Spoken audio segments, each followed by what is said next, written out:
अस्सलाम वालेकुम बच्चों। आज हमने आटम 21 का कैश फ्लो का सवाल करना है सगवारो लिमिटेड। ठीक है जी, ये आटम 21 में आया था और ये कितने मार्क्स का आया था बच्चों? 16 मार्क्स का आया था। ठीक हो गया। अब इसमें हमने देखना ये है कि उसने हमें स्टेटमेंट ऑफ फाइनेंशियल पोजीशन दी हुई है और स्टेटमेंट ऑफ प्रॉफिट और लॉस या कॉम्प्रिहेंसिव इनकम उसने हमें दी हुई है। इसका मतलब ये है कि बच्चों हम इस सवाल को डायरेक्ट मेथड से करना चाहें डायरेक्ट से भी कर सकते हैं, इनडायरेक्ट मेथड से करना चाहें उससे भी कर सकते हैं। क्वेश्चन में एग्जामिनर ने हमें नहीं बताया कि किस मेथड से करना है, एग्जामिनर ने हमारे ऊपर छोड़ दिया। तो बच्चों इस सवाल हम दोनों तरीकों से करेंगे, डायरेक्ट मेथड से भी करेंगे और इनडायरेक्ट मेथड से भी करेंगे। पर हम शुरू करते हैं कि हम पहले डायरेक्ट मेथड से करके देखते हैं कि किस तरह से हमारा आंसर आता है। तो बच्चों सबसे पहले अपने फॉर्मूले को फोकस करना है। सबसे पहले हम क्या करते हैं कि नाम लिखते हैं जो कंपनी का होता है,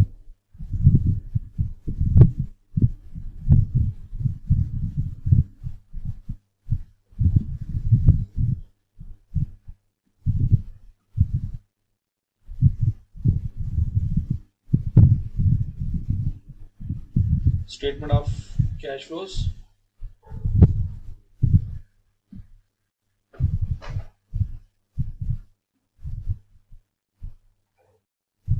for the year ended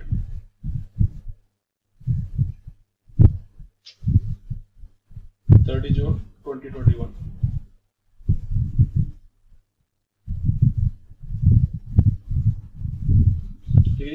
cash flows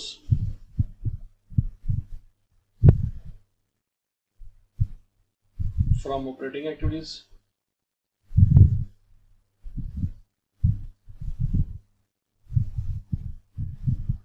ठीक हो गया। और आपको पता है बच्चों सबसे पहले आता है कैश रिसीव्ड फ्रॉम कस्टमर्स, उसके लिए वर्किंग नंबर 1 बनाते हैं। रुपीज इन मिलियन है, यहाँ हम लिखेंगे रुपीज इन मिलियन। ठीक हो गया बच्चों। यहाँ पे हमें सबसे पहले वर्किंग बनानी पड़ेगी जो कि बनेगी डेटर्स की वर्किंग नंबर 1। और बच्चों में डेटर यहाँ पे नजर आ रहे हैं 204 177 और सेल्स यहाँ पे नजर आ रही है 757। 204 177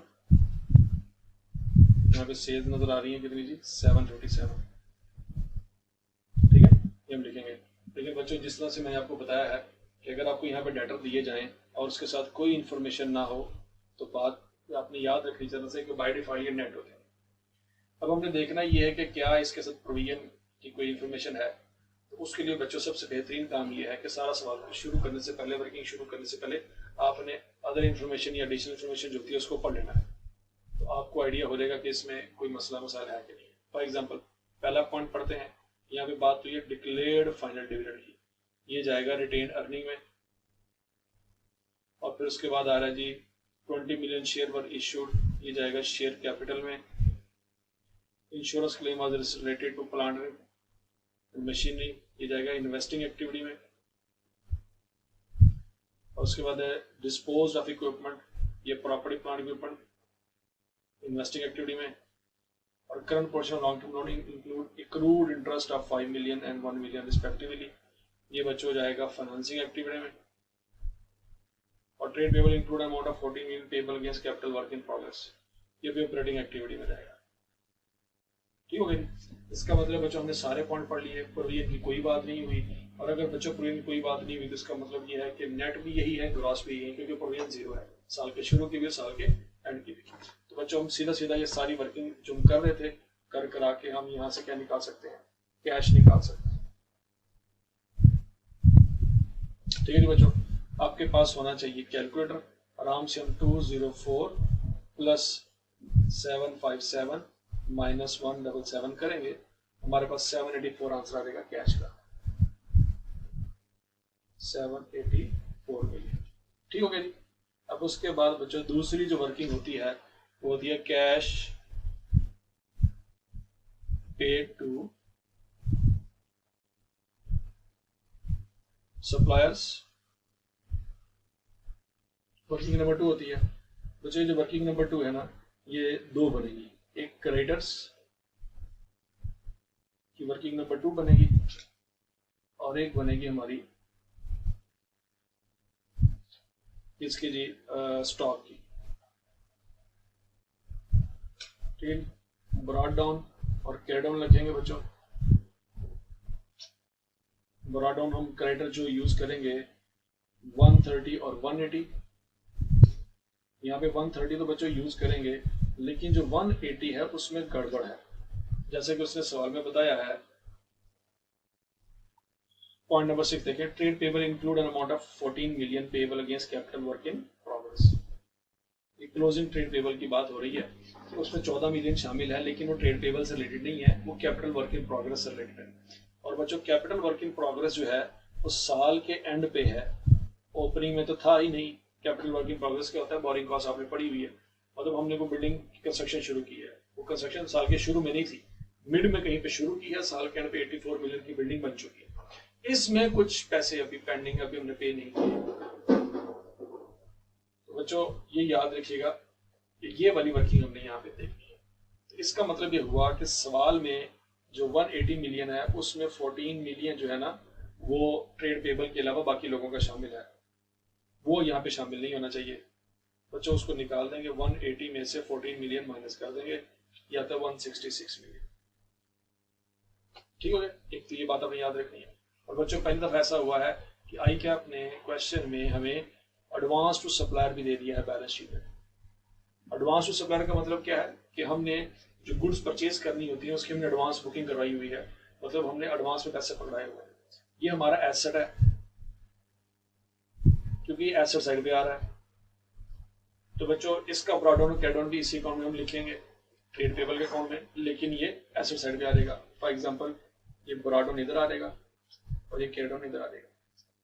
कितना कितना है 60 और 78, 60 ओपनिंग है, 78 क्लोजिंग है। यहाँ पे बच्चों परचेजेज आ जाएंगी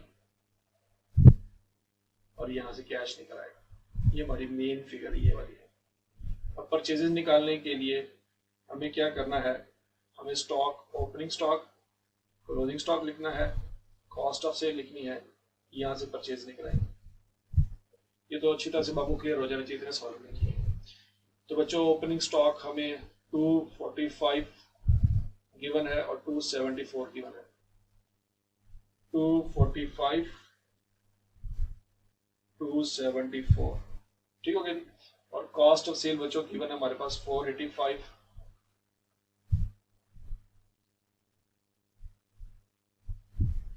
तो यहां से बच्चों परचेज निकाल सकते हैं, 485 प्लस 274 माइनस 245, 514। वही 514 बच्चों हम यहाँ पे लिख देंगे। तो यहाँ से हमारे पास कैश निकल आएगा प्लस 130 प्लस 78 माइनस 60 माइनस 166, 496। जी 496 हमारा आ जाता है कैश पेड टू सप्लायर्स। ये हमारी दो वर्किंग होगी, इसको वर्किंग नंबर 3 दे देते हैं। और बच्चों इसके बाद आ जाना है कि other expenses paid.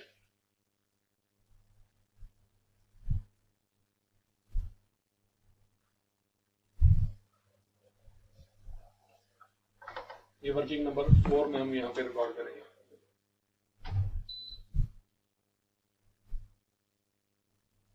Operating expenses यहाँ पे हम देखेंगे, यहाँ पे अक्रूड एक्सपेंसेस दिए हुए हैं 48, 43।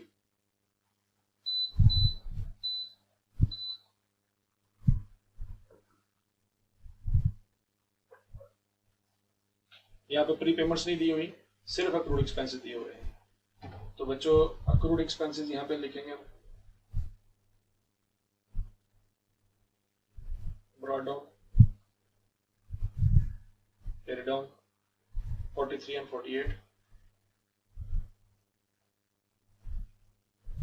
यहाँ पे प्रॉफिट एंड लॉस की फिगर आ जाएगी और यहाँ से कैश की फिगर आ जाएगी। ये हमारी मेन वर्किंग नंबर 4 हमारी मेन कैलकुलेशन है। ठीक हो गया।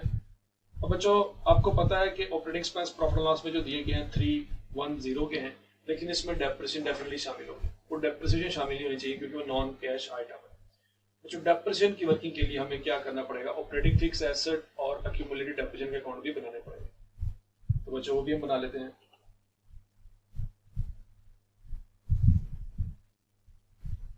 Operating fix asset working number 5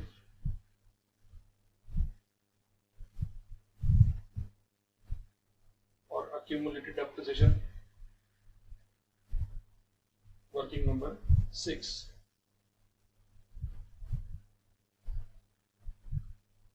accumulated depreciation अलग से दिया हुआ हमें 262 300,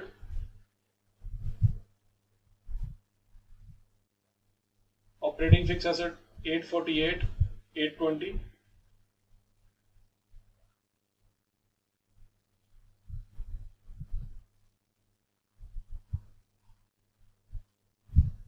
और बच्चों यहाँ पे नीचे एक पॉइंट था,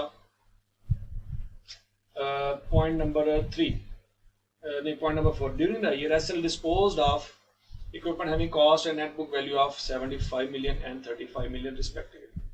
कॉस्ट है 75 मिलियन की। बच्चों आपको पता है कि क्यूमुलेटेड डेप्रिसिएशन जब अलग से दी होती है तो आपका एसेट अकाउंट कॉस्ट बेसिस पे मेंटेन हो रहा होता है। तो जब यहाँ से हम डिस्पोजल में कोई चीज़ डालेंगे तो वो कॉस्ट के तौर पे ही निकलनी चाहिए, और वो कितनी बनती है जी 75 मिलियन। वो यहाँ से निकालेंगे। यहाँ से हमें एक और चीज़ भी समझ आ गई है कि हमें डिस्पोजल अकाउंट भी बना लेना चाहिए। वर्किंग नंबर 7, यहाँ से कॉस्ट लिखेंगे हम बच्चों 75 मिलियन की, और उसने हमें बताया है कि एक्यूमुलेटेड डेप्रिसिएशन कितनी है नेट बुक वैल्यू है 35 मिलियन की। तो बच्चों 75 में से 35 माइनस करेंगे तो हमारे पास 40 मिलियन की एक्यूमुलेटेड डेप्रिसिएशन आ जाएगी। अब एक्यूमुलेटेड डेप्रिसिएशन के बारे में आप फार्मूला सोचें, cost minus net book value is equal to accumulated depreciation. ठीक है, वहाँ से हमने आइडिया लगाया है कि हमें डब्ल्यूडीवी भी गिवन है, कॉस्ट भी गिवन है, डिफरेंस लेंगे तो एक्यूमुलेटेड डेप्रिसिएशन आ जाएगी। ये बच्चों जाएगी कहाँ पे, डिस्पोजल में, और एक्यूमुलेटेड डेप्रिसिएशन के डेबिट साइड पे निकलती है 40। ये हम बच्चों यहाँ पे लिख देंगे एक्यूमुलेटेड डेप्रिसिएशन 40। तो यहाँ से बच्चों बैलेंस फिगर जो निकल आएगी वो डेप्रिसिएशन की निकल आएगी। तो हम निकाल सकते हैं जी 300 जमा 40 माइनस 262 78, ये हमारी डेप्रिसिएशन है। अब बच्चों जो हमने ऑपरेटिंग एक्सपेंस में पैसे लिखने हैं जो हमारे सवाल में आ रहे हैं वो है 310। इस 310 में से बच्चों 78 हमने माइनस कर देना है। क्यों? क्योंकि डेप्रिसिएशन के बगैर हमने एक्सपेंसेस लेने होते हैं। तो 310 में से 78 माइनस करेंगे तो 232 आएगा। तो यहां से बच्चों कैश निकल आएगा 232 प्लस 43 माइनस 232 प्लस 43 माइनस 48 227। बच्चों ये यहाँ पे 227 लिख देंगे, और यहाँ हमारे पास यहाँ पे कैश जनरेटेड फ्रॉम ऑपरेशन आ जाएगा।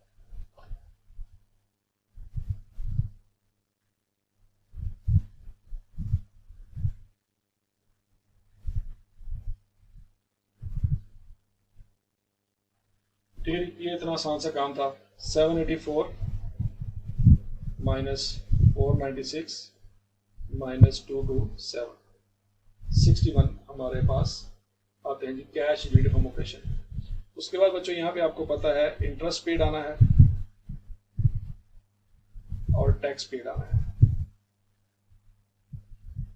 ये वर्किंग नंबर हो जाएगी यहाँ पे वर्किंग नंबर 8।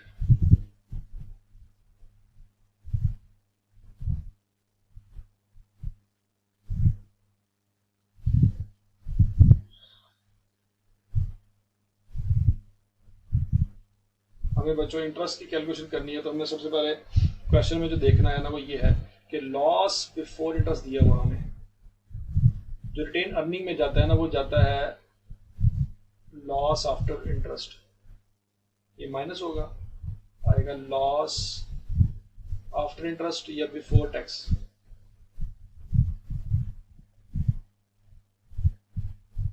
गया। और बच्चों सीधी सी बात है, इस क्वेश्चन में लॉस हो रहा है, तो अगर लॉस होगा तो टैक्स तो होगा नहीं, तो लॉस बिफोर टैक्स हो या लॉस आफ्टर टैक्स हो, टैक्स तो लगना ही नहीं है, तो वो सेम आंसर आएगा। बच्चों ये वाली फिगर हमें मिल जाएगी रिटेन अर्निंग में से, तो हम इंटरेस्ट निकालने के काबिल हो जाएंगे। ठीक है जी। तो बच्चों अब हम रिटेन अर्निंग का अकाउंट बनाते हैं, ओपनिंग क्लोजिंग। अब हम देखते हैं क्वेश्चन में रिटेन अर्निंग का बैलेंस कितना है। रिटेन अर्निंग ओपनिंग बैलेंस है 315, क्लोजिंग है 220।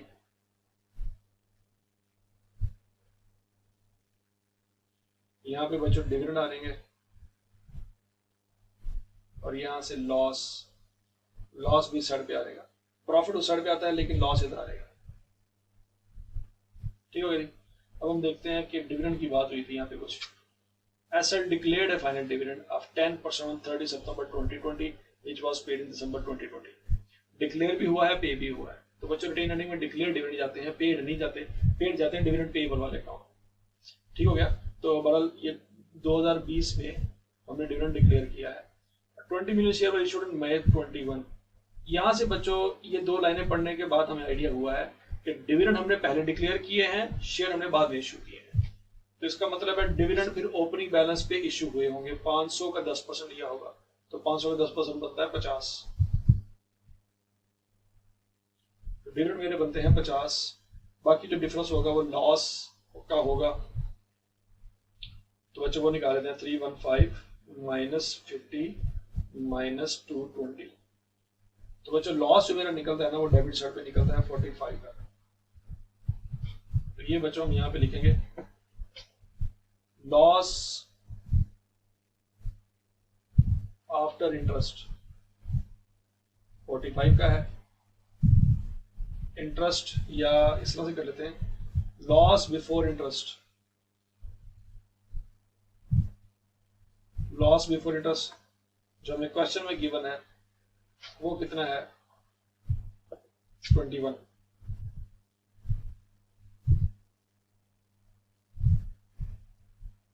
इंटरेस्ट पता नहीं, लेकिन लॉस आफ्टर इंटरेस्ट जो है वो 45 है। तो सीधी सी बात है बच्चों, फिर लॉ इंटरेस्ट एक्सपेंस जो बनता है ना वो बनता है 24। ये 24 हमारा इंटरेस्ट एक्सपेंस बनता है।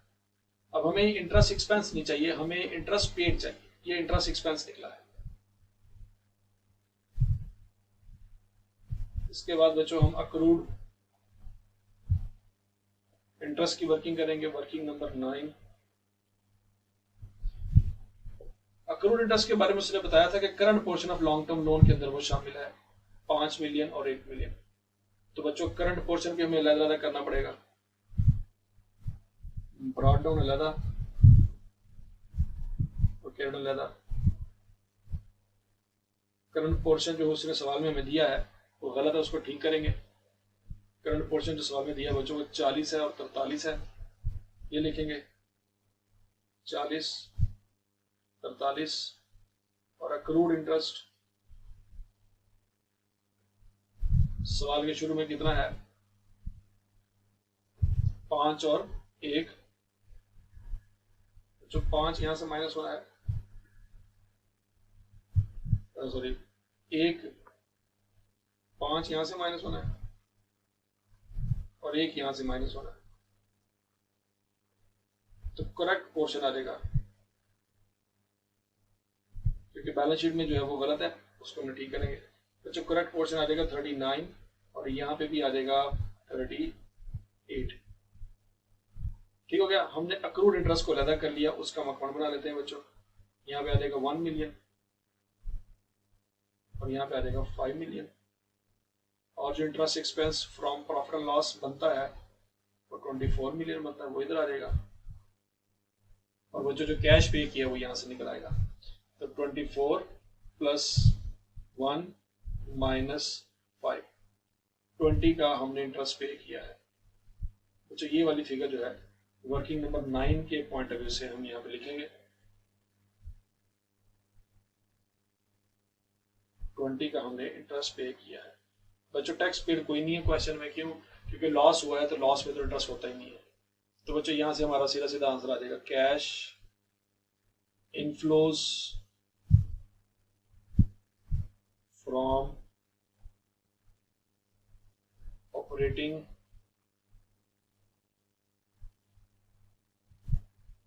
Activities that is 41।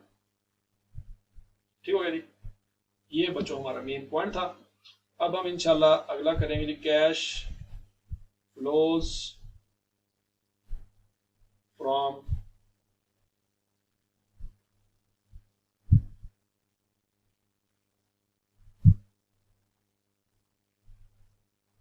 Investing activities. उसमें सबसे पहले आएगा बच्चों purchase of property plant equipment. वो हम ऑलरेडी यहाँ पे अकाउंट बनाया हुआ है, डिस्पोजल अकाउंट ऑलरेडी आ रहा है बच्चों। यहाँ से निकल आएगा हमारा कैश, अगर हमने कोई एडिशन किए हैं 820 प्लस 75 माइनस 848 47। ये बच्चों वर्किंग नंबर 5 का हवाला देंगे यहाँ पे, और 47 का सीधा सीधा हमारा purchase of property plant equipment already निकल चुका है। अब बच्चों उसके बाद आना प्रोसीड्स फ्रॉम डिस्पोजल। वो भी हमने निकाला हुआ क्वेश्चन में पढ़ते हैं जी। During the year asset disposal equipment having cost and net book value of 75 million 35 million. और बच्चों गेन ऑन डिस्पोजल आ रहा है 17 मिलियन। अब आपको पता है गेन ऑन डिस्पोजल जो होता है वो हमेशा डेबिट साइड पे लिखते हैं। गेन इस साइड पे आना है 17 मिलियन। तो बच्चों यहां से कैश निकलना है 75 प्लस 17 माइनस 40 52। बच्चों 52 का गेन तो हमने यहां से निकाला। बच्चों कुछ ड्यूरिंग द ईयर हमने इंश्योरेंस क्लेम वालों से पैसे लिए होंगे। साल के शुरू में हमने उनसे 31 मिलियन के पैसे लेने थे, साल के एंड पे वो पैसे जीरो हो गए हैं। डेफिनेटली वो हमने इंश्योरेंस वालों से कैश में लिए होंगे। तो 31 बच्चों ये प्रोसीड्स फ्रॉम डिस्पोजल बनता है। तो 52 प्लस 31 ये बन जाएगा 83। चेक कर लेते हैं 52 प्लस 31 83 बनता है। ठीक है जी, ये प्रोसीड फ्रॉम डिस्पोजल आ जाएगा। ओके जी। और उसके बाद प्रोसीड फ्रॉम डिस्पोजल के बाद हम देखते हैं कैपिटल वर्क इन प्रोग्रेस। इसकी हमें वर्किंग करनी पड़ेगी।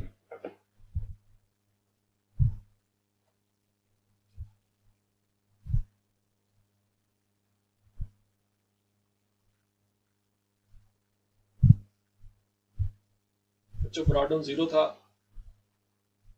कैरी डाउन है 84, और जो पेएबल में क्या है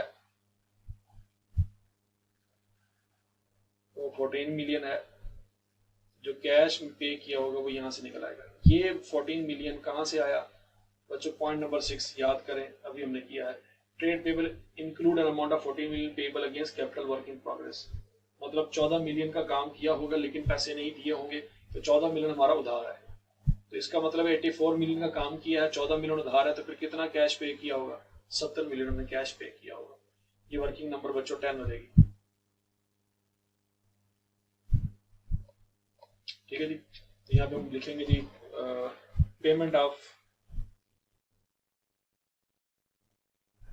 payment for capital work in progress working 10 70 million. ठीक है जी बच्चों। ये हमारी पेमेंट होने के बाद मेरा ख्याल है कि हमारी इन्वेस्टिंग एक्टिविटी जो है वो कंप्लीट हो जाती है। यहाँ से वहां से निकाल लेंगे 83 माइनस 47 माइनस 70 34।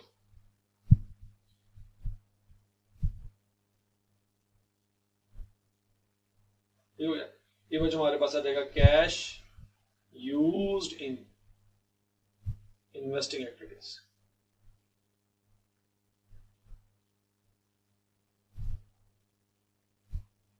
ठीक हो गया। अब बच्चों हमारे पास आखिरी एक एक्टिविटी रह गई है, कैश फ्लोज फ्रॉम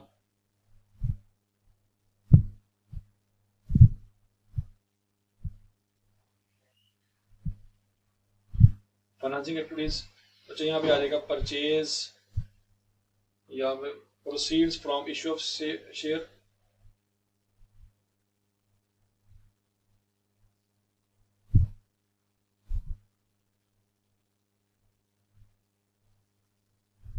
उसके लिए बच्चों कर लेंगे वर्किंग नंबर 11।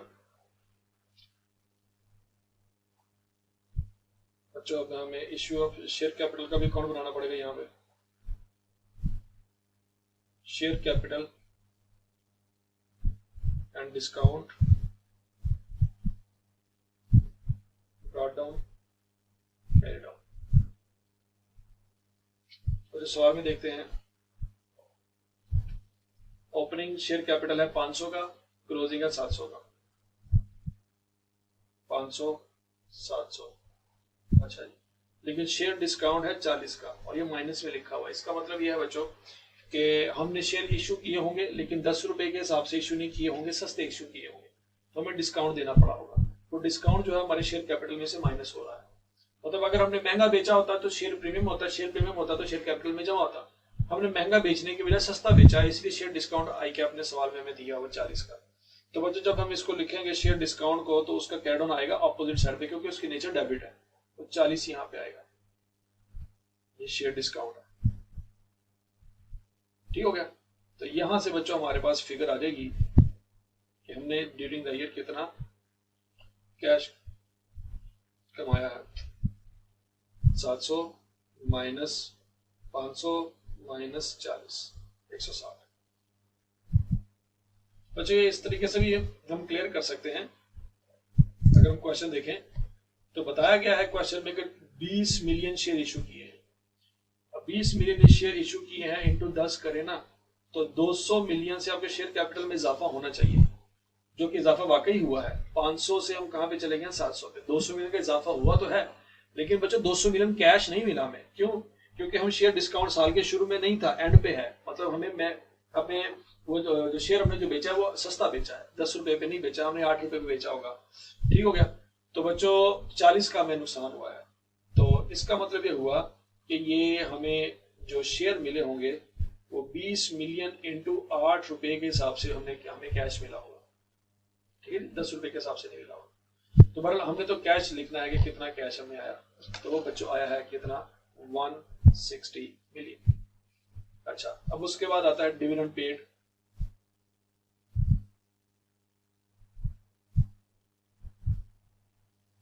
डिविडेंड पेड हमने रिटेन अर्निंग की वर्किंग में किया होगा, और उसमें क्वेश्चन में सीधा सीधा दे भी दिया था। वर्किंग नंबर 8,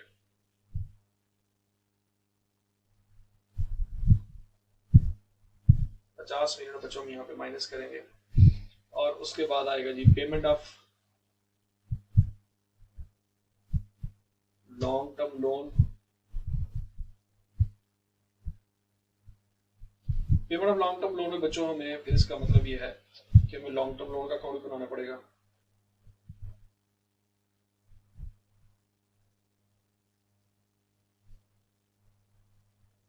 ये वर्किंग नंबर 11 थी। अच्छा, ये वर्किंग नंबर 12 होगी। Long term loan brought down carry down. बच्चों करंट पोर्शन और नॉन करंट पोर्शन दोनों एक ही अकाउंट में लिखेंगे। कैश फ्लो में याद रखना है कि लॉन्ग टर्म लोन का अगर करंट और नॉन करंट पोर्शन दिया जाएगा ना, तो आपने एक ही अकाउंट में लिखना, ताकि नेट कैश हमें पता चले। तो बच्चों लॉन्ग टर्म लोन है 210 और 175, 210 175 लिखेंगे बच्चों। और करंट पोर्शन अब हमने ये वाला नहीं लेना, क्योंकि ये गलत है, इसमें ट्रेड पे उसमें अक्रूड इंटरेस्ट शामिल था। हमने लेना दूसरे वाला जो हमने सही किया हुआ, वो हमने यहाँ पे सही किया हुआ, 39 और 38। यहाँ पे लिखेंगे बच्चों 39 ओपनिंग है, 38 क्लोजिंग है। ये करने के बाद हम यहाँ से कैश निकाल सकते हैं। बच्चों 210 जमा 39 माइनस 38 माइनस 175, तो याद आएगा 36। ठीक हो गया जी बच्चों। ये यहाँ पर लिखेंगे वर्किंग नंबर 12, 36 का हमने पेमेंट किया long term loan. Payment of long term loan आ गया बच्चों। अब हम सवाल देख सकते हैं कि कोई चीज रह तो नहीं कि शेयर कैपिटल भी हो गया, शेयर डिस्काउंट भी हो गया, रिटेन अर्निंग भी हो गया, लॉन्ग टर्म लोन भी हो गया, ट्रेड पेबल भी हो गया, अकाउंट इंटरेस्ट भी हो गया, करंट पोर्शन भी हो गया, एडवांस टू सप्लायर भी हो गया, इंश्योरेंस क्लेम भी हो गया, ट्रेड रिसीवेबल भी हो गया, इन्वेंटरीज भी हो गया, कैपिटल वर्क इन प्रोग्रेस भी हो गया, क्यूमुलेटिव भी हो गया, ऑपरेटिंग फिक्स एसेट भी हो गया। ठीक हो गया जी बच्चों। अब यहाँ से हम नेट निकाल लेते हैं, इसका आंसर क्या आता है 160 माइनस 50 माइनस 36 74। तो बच्चों यहाँ पे लिखेंगे cash inflows from financing activities. अब net increase in cash and cash equivalent. तो बच्चों कैसे लिखेंगे 41 हमारा ऑपरेटिंग एक्टिविटी है माइनस 34 इन्वेस्टिंग एक्टिविटी है प्लस 74 हमारा फाइनेंसिंग एक्टिविटी है। तो बच्चों आंसर आ जाएगा 81। इस 81 में हमने ऐड करना है ओपनिंग कैश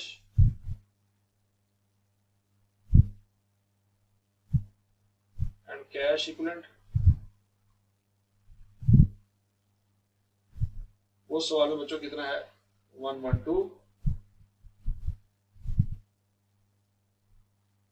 तो बच्चों closing cash and cash equivalent आ जाएगा हमारे पास 81 प्लस 112 193। ठीक है जी, ये हमारे पास आंसर आता है। और ये देखिए बच्चों 193 हमारा आंसर मैच कर गया है। तो बच्चों ये इस तरीके से हमने क्वेश्चन करना है। अगर किसी बच्चे ने डायरेक्ट मेथड से किया होगा तो इसी तरीके से करेगा। अब हम अगली वीडियो में इसी सवाल को दोबारा करते हैं, लेकिन इनडायरेक्ट मेथड से करते हैं। होपफुली बच्चों आपको ये सवाल समझ आया होगा। Thank you.